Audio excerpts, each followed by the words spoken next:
Hi అండి. Saturday అంటే అందరూ విస్తరాకులు వేస్తారు కదా, ఇది ఒక విస్తరాకు అనమాట. One type of విస్తరాకు.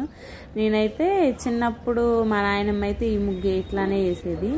ఆమె అయితే చుక్కలు పెట్టి ముగ్గు వేయదు, చుక్కలు పెట్టి వేయకూడదు, సాటర్డే ఇట్లానే వేయాలని చెప్పేది. సరేలే అని నేను అప్పుడు చిన్నప్పుడు నేను ఒక 10th క్లాస్ వరకు, 10th అప్పుడు ఆ టైంలో ఇంకా ఆమెను చూసి ఆ ముగ్గులైతే అది ఇదని చెప్పేది. లేగవంగల్ని ఎవరి మొహం చూడొద్దు, చేతులు చూసుకో, లేదంటే పచ్చని చెట్టు చూడు అని చెప్పేది.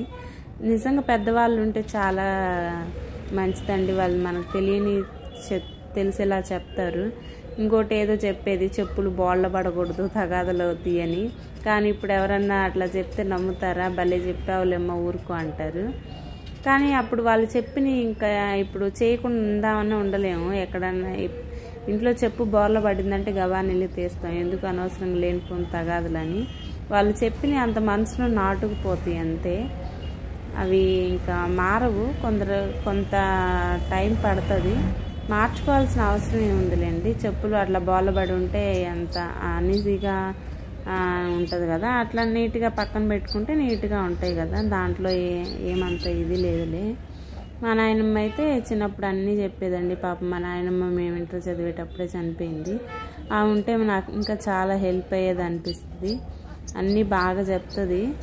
మేము చిన్నపిల్లలు, మేము పెద్ద అయ్యి మా మ్యారేజ్ అయ్యి మాకు పిల్లలు పుట్టిన తర్వాత ఆ పిల్లలకి ఎట్లా చేయాలనేది మా అమ్మకి అంత ఐడియా అయితే లేదు.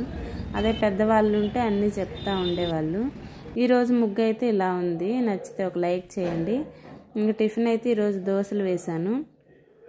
దోశలు అయితే ఎప్పుడు బాగా వస్తాయి. దోశ అంటే ఇష్టపడిన వాళ్ళు ఎవరు ఉండరు చెప్పండి? ఎవరు ఉంటారు? అందరికీ దోశలు అంటే ఇష్టమే కదా. దోశలు అయితే భలే వస్తాయండి, నాకు సూపర్ వస్తాయి. చట్నీ కూడా బాగుంది. వీడియో నచ్చితే సబ్స్క్రైబ్ చేయండి. ఇలాంటి దోశ రెసిపీ మీకు కావాలంటే నా ఛానల్లో ఉంది, ఒకసారి వెళ్ళి చూడండి.